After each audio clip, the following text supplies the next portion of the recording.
Halo teman-teman semuanya, ketemu lagi dengan Roy di sini. Apa kabar kalian semuanya? Semoga dalam kondisi yang sehat dan sesuai dengan request terbanyak dari kalian. Kali ini kita akan bahas saham INKP, Indah Kiat Pulp and Paper. Dan sebelum masuk ke dalam pembahasannya, jangan lupa untuk subscribe dan tekan loncengnya supaya nggak ketinggalan video seperti ini. Nggak usah lama-lama lagi, kita bahas sekarang.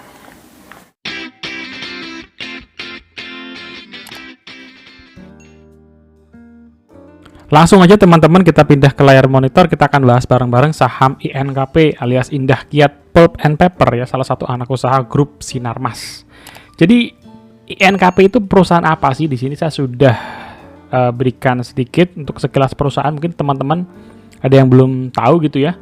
INKP itu memproduksi empat produk utama, yaitu pulp atau bubur kertas, lalu kertas budaya, kertas industri, dan tisu ya, tisu. Dan kegiatan perusahaan ini tuh dimulai dari pengolahan kayu teman-teman. Jadi bentuknya masih kayu-kayu besar, kalian bisa bayangin kayu-kayu yang diambil dari hutan gitu ya. Hutan yang tentunya hutan untuk produksi, bukan hutan lindung tentunya. Itu dari pengolahan kayu mereka rubah menjadi pulp dan kertas. Kertas dan pengolahan kertas itu sendiri ya, akhirnya menjadi kertas industri. Dan pulp itu adalah bahan baku kertas teman-teman ya. Jadi proses bisnisnya INKP itu mulai dari pengolahannya. Jadi pengolahan jadi buburnya, mereka bisa jual buburnya, pulpnya ini, atau mereka juga bisa langsung bentuk menjadi kertas industri gitu ya. Jadi tergantung dari kebutuhan nih, market butuhnya apa? Butuh bubur kertas ya, mereka akan jual bubur kertasnya. Kalau butuh langsung kertas industri, tisu, mereka juga punya produknya. Jadi cukup end to end gitu ya. INKP itu punya 3 pabrik teman-teman, satu di Perawang Provinsi Riau. Saya belum pernah ke Riau teman-teman ya. Kalau ke Pekanbaru pernah. Kemudian dia ada juga di Serang dan di Tangerang, Banten. Dan total kapasitas produksinya tahun 2019 itu sampai 3 juta ton bubur kertas. Kemudian statistiknya juga ini kalian bisa lihat ya, ada 1,7 juta ton kertas budaya, 108.000 ton tisu, dan 2,1 juta ton kemasan. Jualannya kemana aja? Tahun 2019 itu ekspornya 52%, berarti 48%-nya adalah pasar lokal. Dia ekspor kemana? Ke negara-negara Asia, negara-negara Eropa, ya, Amerika Serikat, Timur Tengah, Afrika, dan Australia. Jadi cukup lebar ya cakupan ekspornya INKP ini ya. Sudah mencapai ke mana nih? Benua Asia, Eropa, Amerika, Timur Tengah, Afrika, Australia. Mungkin sisa Amerika Latin ya yang belum masuk pasarnya si INKP ini. Kemudian ruang lingkup kegiatannya itu perindustrian ya, karena dia ngolah, kemudian perdagangan dan kehutanan. Kehutanan itu ya karena mereka ngambil apa namanya? Kayu gitu ya, nanam kayu dan lain-lainnya. Ada aktivitas kehutanannya juga. Dan saat ini INKP itu memproduksi berbagai jenis kertas ya, mulai dari kertas untuk keperluan menulis, nanti kita akan lihat di selanjutnya ada produknya, saya coba capturein buat teman-teman. Lalu ada kertas fotokopi ya, kertas industri seperti kertas kemasan. Kertas kemasan itu banyak teman-teman ya, dari mulai kemasan apa ya, produk-produk dan lain-lain. Dan ini adalah contoh produknya. Jadi buat teman-teman, tadi kita sudah tahu ada 3 pabrik ya, dan mereka cukup pintar ya. Masing-masing pabrik itu produknya sendiri-sendiri.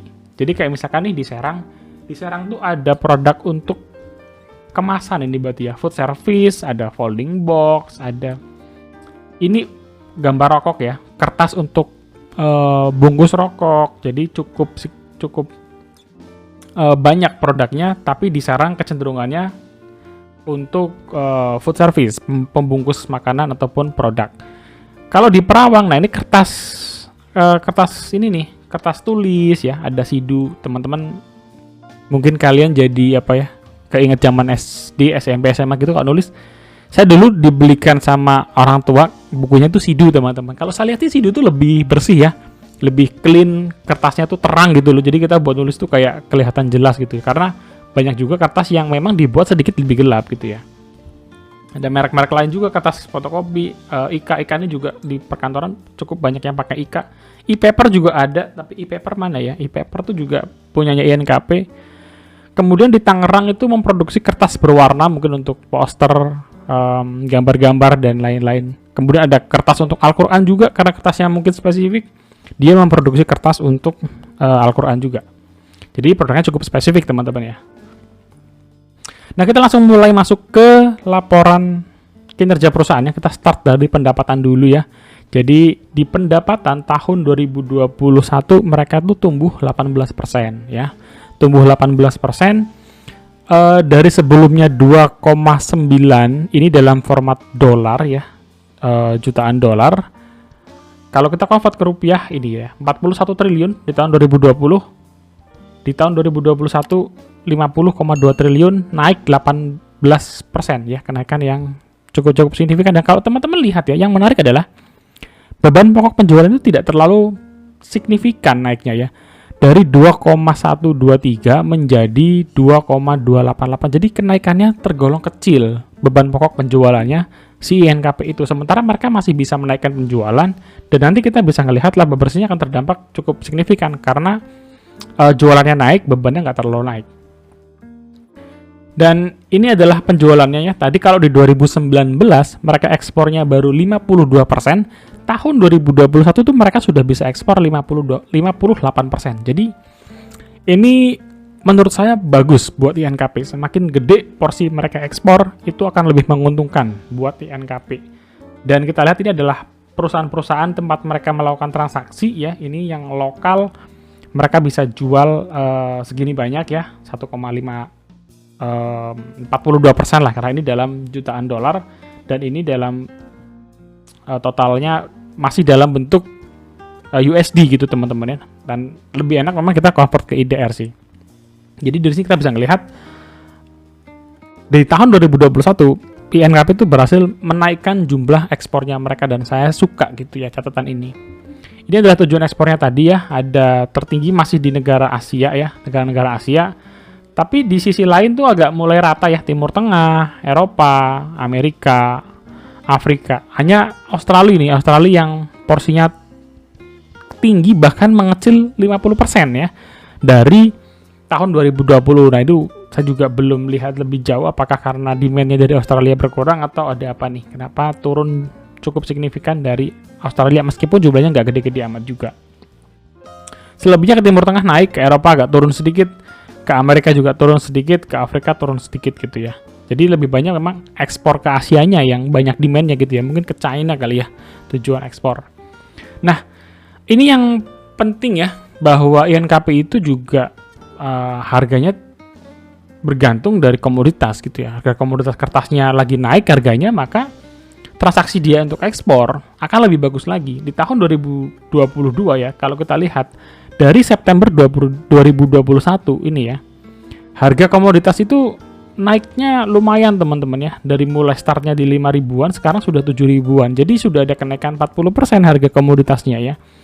Ini saya ambil dari tradingeconomics.com untuk melihat harga pulpnya. Jadi harga pulpnya itu sudah mulai beranjak naik sejak September 2021. Bahkan kalau kita tarik mundur ya, dari tahun 2019 itu harga sekarang tuh sudah hampir menyamai dengan kenaikan di tahun 2021. Teman-teman ingat, tahun 2021 tuh harga INKP itu sempat rally tinggi ya, karena ada kenaikan harga komoditas dan faktor yang terkait industri di Brasil kalau nggak salah ya. Lanjut kita ke laba bersih. Jadi di laba bersihnya mereka bisa dapat untung naiknya 79% teman-teman. Ini kenaikan yang sangat-sangat besar ya buat INKP. Dan di tahun sebelumnya, tahun 2020 mereka dapat 4 triliun, tahun 2021 mereka dapat 7,5 triliun. Dan kalau kita lihat memang satu, kenaikan ekspornya mereka makin tinggi. Kalau kenaikan ekspornya makin tinggi artinya transaksinya terjadi dengan US dollar atau mata uang asing, dan transaksinya mengikuti dengan harga komoditas pulpnya tadi. Kalau komoditas pulpnya makin tinggi, otomatis cuannya INKP itu profitnya makin gede ya. Itu sih. Ditambah juga dengan beban pokok penjualan yang tidak terlalu meningkat signifikan dari tahun 2020 ke 2021. Dan laba bersih ini tuh sudah menjadi kenaikan laba bersih yang tertinggi kedua dalam 10 tahun terakhir teman-teman ya. Hanya kalah sedikit ya dari tahun 2018. Tahun 2018 itu mereka dapat 8,5 triliun teman-teman. Jadi kalau harga komoditasnya masih naik dan ekspornya masih tinggi, saya rasa tahun 2022 INKP bisa naik lebih tinggi daripada laba bersih tahun 2018 gitu ya. Lanjutnya adalah ekuitas. Kita mau lihat ekuitasnya. Jadi ekuitasnya si INKP saat ini di tahun 2021 sudah sampai di 67 triliun dengan ROE-nya itu 11% di tahun 2021. Lagi-lagi ini ROE-nya tumbuh hampir naik 2 kali lipat, teman-teman. Saya minum dulu, sorry. 20 ROE-nya 6,9%, tumbuh hampir 2 kali lipat ya, menjadi 11%. Jadi ini kenaikannya cukup bagus gitu ya. Dan untuk ROE-nya sendiri lagi-lagi masih kalah dibandingkan 2018.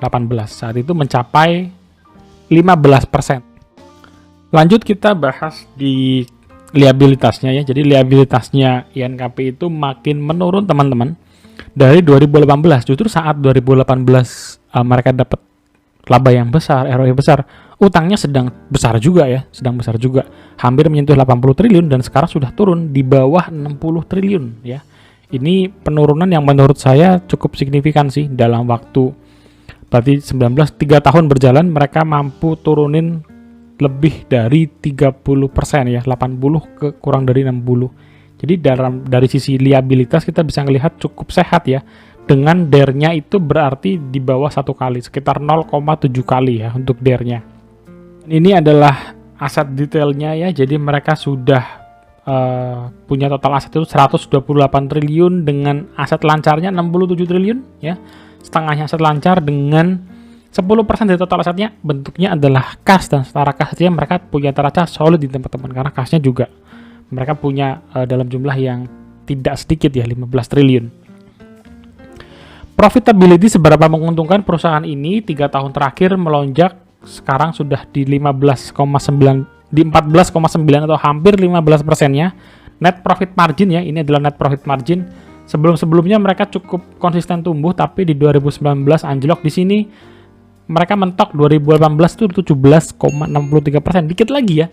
Jadi dari sisi profitability dikit lagi INKP bisa menyamai tahun 2018. Dan kalau kita lihat sebenarnya sekarang juga sudah cukup oke ya, 15%. Earning per share-nya 1.375. Jadi kalau kita harga INKP itu sekarang 7.500, berarti pernya 5 poin sekian lah ya, 5 poin sekian untuk pernya. Jadi cukup rendah gitu pernya kalau 5 kali dengan IPS yang 1.300-an ini. Nah, ini adalah valuasi. Jadi ini adalah deviasi PE ratio selama 5 tahunnya INKP ya. Jadi di tahun 2018, ini tahun 2018 ya, yang dari tadi saya ulang-ulang, yang menjadi masa jayanya INKP 5 tahun terakhir ini ya, itu INKP dihargai sampai hampir 20.000 teman-teman ya, itu bahkan ini udah 19 ribuan di tahun 2018 ya. Ketika itu memang ROE-nya 15%, net profit marginnya 17%, laba bersihnya juga 8 triliun lebih. Tetapi kalau kita ngelihat dari secara kinerja, sebenarnya tahun 2021 itu tidaklah buruk dan tidak beda jauh dengan kejayaan INKP 2018 teman-teman. Tapi kita lihat harganya, mereka masih berada di sini harganya ya, harganya ada di sini nih. Dan dibandingkan dengan tahun 2021 pun ya, di awal-awal 2021 yang artinya mengikuti kinerja 2020, mereka tuh tembus di kisaran 13 ribuan gitu ya. Tapi kalau kita ngelihat dari 5 tahun ini, posisi INKP itu bisa dikatakan ya baru mendekati undervalue ya, Undervalue di mana? Di sini ya. Di sini, di sekitaran 5.500 ya, di sekitaran 5.500 itu titik undervalue-nya. Apakah akan ke situ ya, nggak ada yang tahu. Tapi dengan posisinya juga sudah berada dari harga rata-ratanya, maka kita bisa bilang ya sudah mulai menarik untuk dipantau dulu gitu ya. Apakah dia turun lagi atau tidak, itu tentu saja market gitu ya. Ini 6.000 ya, 6.000 lah mungkin bisa kita jadikan titik untuk dia bisa undervalue. Tapi kalau sekarang masih mendekati undervalue aja sih dari sisi min PE-nya. Ini kita coba bandingkan untuk pair dengan PBV-nya ya. Ini adalah tahun 2021 yang terakhir ya. 2021. Jadi dibandingkan tahun 2020, ini tahun 2020. Tahun 2020 itu pair-nya INKP 13,8 kali, PBV-nya 0,96. tahun 2022 kinerjanya membaik di tahun 2021, PER-nya mengecil ya karena income-nya mereka makin gede, PBV-nya menurun. Nah, ya. Jadi pendapatannya naik tapi book value-nya malah di market dihargain lebih rendah lagi gitu ya daripada book value-nya. Dan sekarang berada di 0,63 kali. Lalu ini adalah pergerakan harga dan dividennya INKP ya. Jadi kalau teman-teman hold INKP dari 5 tahun lalu itu sudah profit lumayan 220%. Kalau dari 10 tahun lalu malah 600% gitu ya keuntungannya. Tapi kalau kalian baru masuk setahun lalu posisinya berarti minus 18%. Ini adalah dividennya buat teman-teman yang suka dividen. Mereka payout rasionya itu 6,69 ya, kecil ya payout rasionya ya. Jadi memang dividen itu bagi INKP tidak terlalu besar. Buat teman-teman yang suka nyari dividen, INKP nggak terlalu menarik gitu ya kalau kalian mempertimbangkan dividennya. Tapi kalau dari capital gain saya rasa cukup menarik sih untuk INKP ini ya. Lalu kita bandingkan dengan kompetitor ya, sama-sama industri kertas. Di sini sudah ada 4 emiten. Pertama tentu saja INKP, yang kedua adalah Tekim, saudaranya sendiri ya. Kemudian ada Fastway, itu adalah Fajar ya, Fajar Wisesa kalau nggak salah. Kemudian ada SPMA, Suparma, sama-sama perusahaan kertas juga ya. Dari 4 ini, pertama kita dari atas dulu ya, PER-nya INKP adalah 5,47, Tekim 5,7, Fastway jauh, SPMA 5,66. Jadi dari sisi PER, INKP paling rendah ya, paling kecil. Lanjut untuk PBV-nya ya, PBV-nya INKP itu 0,61, sedangkan untuk Tekim 0,81, Fastway lagi-lagi jauh 3,11, SPMA 0,94. Jadi INKP dari sisi PBV lagi-lagi yang paling murah teman-teman, yang paling kecil. Kita bandingkan lagi untuk profitability-nya ya, profitability. Langsung kita bandingin net profit-nya dulu ya. Net profit-nya 13,48, Tekim 26%, 2 kali lipat. Wow. Fastway lebih kecil jauh, SPMA 10% lebih kecil juga. Jadi dari sisi net profit margin ya, jauh ya perbedaan antara INKP dan Tekim ya. Nanti kita coba bahas ya Tekim kenapa dia bisa dapetin net profit margin lebih gede gitu ya dibandingkan dengan INKP.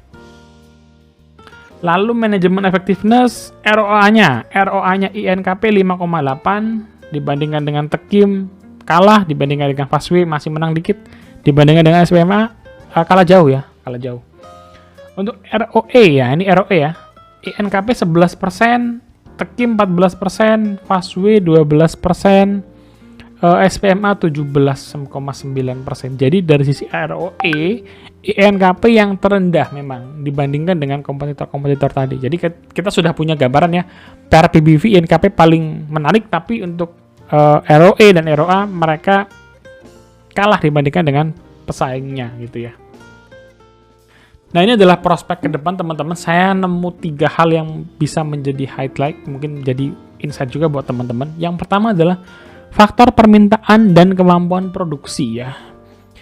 Gambar yang ini, table ini adalah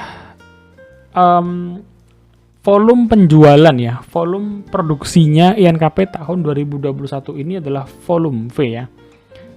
Dimana di tahun 2021 bubur kertas mereka ada 3.000 juta ton, kemudian 3,1 juta ton lah ya, 3,1 juta ton, kertas budaya 1,4 juta ton, kertas industrinya 2,1 juta ton, tisunya 55 juta ton. Nah, kita sekarang 55.000 ton ya, 55.000 ton berarti. Nah, sekarang kita bandingkan dengan kapasitas produksi teman-teman ya. Kapasitas produksi INKP tahun 2021 untuk pulp ya, bubur kertas 3,1 juta ton ya. Kapasitasnya 3,1, produksinya 3,06. Jadi hampir mentok. Bagus ya. Berarti ini bagus ya. Kemudian kertas budaya 1,6 juta ton dibandingkan 1,4. Masih ada margin 10%, margin 10% ya. Jadi ini bagus tapi masih bisa dimentokin lagi gitu ya. Kertas industri itu 2,2 juta ton. Mereka sudah produksi 2,1 juta ton. Jadi ini hampir mentok juga, bagus gitu ya. Yang nggak bagus adalah tisu. Mereka punya kapasitas produksi 108.000 ton, tapi baru bisa produksi 55.000 ton. Jadi tisunya ini kurang terutilisasi gitu ya. Yang lain-lainnya bagus, tapi tisunya ini kurang. Nah, kalau kapasitas produksinya dengan volume produksinya itu sudah hampir-hampir sama gitu ya, saya rasa ke depan INKP harus cari strategi, entah itu dengan dengan investment lagi supaya mereka bisa meningkatkan kapasitas produksinya gitu ya. Jadi kalau kapasitas produksinya besar, suatu saat mereka butuh ada permintaan gitu ya, mereka bisa tangani permintaan itu. Tapi kalau misalkan kapasitas dengan permintaannya itu sudah hampir maksimal gitu ya, nanti tiba-tiba ada permintaan yang naik drastis, bisa-bisa mereka nggak siap gitu ya. Ini yang jadi salah satu concern saya mengenai kapasitas produksinya INKP yang sudah saatnya untuk diperlebar lagi gitu ya. Kemudian untuk tisu ini yang belum maksimal, selebihnya menurut saya sudah hampir maksimal, oke gitu ya, dengan perbandingan kapasitas dan volume produksinya. Nah, ini adalah prospek INKP yang mereka sampaikan di annual report, bahwa mereka itu di tahun 2022 hanya menargetkan 5% sampai 10% dibandingkan dengan capaian sebelumnya atau capaian 2021 untuk laba bersih. Jadi menurut saya targetnya kurang agresif gitu ya untuk INKP. Mereka konservatif moderat aja lah level untuk targetnya. Mereka nggak mau janji-janji manis misalnya. Jadi lebih baik mereka janjiin targetnya kecil aja ya, tapi nanti mereka bisa kasih kejutan naiknya gede gitu ya. Ketimbang mereka muluk-muluk nanti ternyata mereka nggak mampu gitu ya penuhi janji. Jadi mungkin ini salah satu strategi manajemen juga untuk menjaga ekspektasi investor. Nah, ini adalah pertumbuhan rata-rata ya, dimana kalau kita lihat sampai 2024 memang bubur kertas dan kertas kemasan itu masih naik ya pertumbuhannya. Tisu juga naiknya paling tinggi, tapi kertasnya yang minus ya. Di sini pertumbuhan kertas tuh diprediksi tidak terlalu bagus sampai tahun 2024 gitu. Jadi dengan manajemen sudah mengukur seperti ini, memang di tahun 2022 salah satu harapannya adalah ekspor dan harga komoditas yang masih cukup tinggi. Itu faktor pentingnya buat INKP sih. Yang ketiga adalah potensi perluasan ekspor ini ya. Jadi sama manajemen juga mereka sudah mention, perusahaan itu mengekspor sekitar 56,4% ke negara-negara Asia, Timur Tengah, Eropa, dan lain-lain. Sisanya 43% itu untuk kebutuhan lokal. Ke depannya, strategi yang dilakukan perseroan adalah lebih fokus pada pasar Asia ya. Jadi memang kenapa Timur Tengah dan sampai Australia ini nggak besar, manajemen ke depannya juga nggak terlalu fokus di sini, tapi mereka mau fokusin di sini ya, di pasar Asianya gitu ya. Dan mereka cukup optimis gitu ya dengan pertumbuhan ekonomi Asia. Ditambah dengan laju pertumbuhan populasi, makin banyak orang, makin banyak industri, makin banyak perusahaan, sekolah butuh kertas tentunya. Kemudian mereka juga optimis bahwa pasar Asia ini bakal menjadi pasar yang menyumbang pendapatan lebih besar buat INKP di tahun-tahun mendatang. Kita sampai di kesimpulan, jadi dari apa yang sudah kita bahas bareng-bareng teman-teman, pertama dari sisi kinerja ya, kinerjanya INKP itu 2021 bagus ya, solid, dengan laba bersih naik 78%, ROE-nya naik jadi 2 digit ya, 12%. Hutangnya mengecil, ini 3 parameter yang sudah kita lihat tadi, dan menurut saya ini menarik dan bagus untuk INKP ini gitu ya. Kedua adalah keuntungan perusahaan terdorong oleh kenaikan harga komoditas. Lagi-lagi kalau kita ngomongin komoditas, pertanyaannya adalah sederhana, sampai kapan komoditasnya naik? Itu penting gitu ya. Karena kenapa? Kalau harganya bergantung dengan komoditasnya nanti menurun harganya, otomatis harga jualnya menurun. Harga jualnya menurun, profit marginnya menurun, laba akhirnya juga menurun. Jadi seperti halnya komoditas-komoditas lain, batu bara, minyak, CPO, dan lain-lain, harga komoditasnya, kontraknya itu berpengaruh besar buat keuntungan perusahaan yang bergerak di bidang komoditas itu. Jadi kalau kita ngomongin di INKP juga nggak beda dengan yang lain, mereka butuh kenaikan harga komoditas supaya labanya juga konsisten bisa naik gitu ya. Yang ketiga, saya rasa kapasitas produksi sudah mendekati maksimal ya. Jadi perlu ada strategi lah ya dari perusahaan untuk meningkatkan kapasitas produksi, dan tentunya kalau kapasitas produksinya udah naik, volume produksinya juga harus bisa mereka naikkan ya, dengan cara ya tadi ya, gimana caranya mereka bisa melakukan penjualan lebih tinggi lagi dari tahun ke tahun. INKP saat ini di bawah harga per 5 tahunan ya. Per 5 tahunan itu mereka diperdagangkan di harga 9.000, sekarang di harga 7.500, dan dari catatan ini menurut saya INKP menarik untuk jangka menengah. Jangka menengah itu biasanya saya 1 sampai 2 tahun dengan catatan mampu mempertahankan kinerja ya, plus kalau komoditas, harga komoditasnya mampu bertahan di harga atas, dan akan menarik kalau misalkan INKP itu mampir dulu ke harga 7.000 atau ke bawah gitu ya, dengan harga wajar itu adalah di PBB 1 kali. PBB 1 kali INKP itu adalah 12.000 teman-teman, dan kalau kalian beli dengan harga 7.000, hold sampai 12.000, kalian dapat keuntungan 71%. Dan kalau misalkan kinerjanya superior, ini kalau kita ngomong kinerja superior artinya mungkin harga komoditasnya naik terus gitu ya, penjualannya tinggi, labanya tinggi lagi, optimis tuh bisa sampai 14.000 sih. 14.000 itu artinya 100% dari harga 7.000 bagger dari saham INKP. Jadi INKP salah satu saham yang menurut saya bisa ngasih bagger nih ya di 1 atau 2 tahun ke depan gitu ya. Dan tentunya kita harus review per kuartal gitu ya. Kita gampang aja sih kalau kita invest itu, kita review per kuartal aja. Jadi setiap kali kuartal kita lihat masih bagus ya, kita hold santai aja dulu gitu ya, nggak usah buru-buru gitu ya. Dan semoga analisa ini bisa membantu teman-teman semuanya, terutama buat kalian yang ngelirik-ngelirik saham INKP. Oke, sampai ketemu lagi, semoga bermanfaat.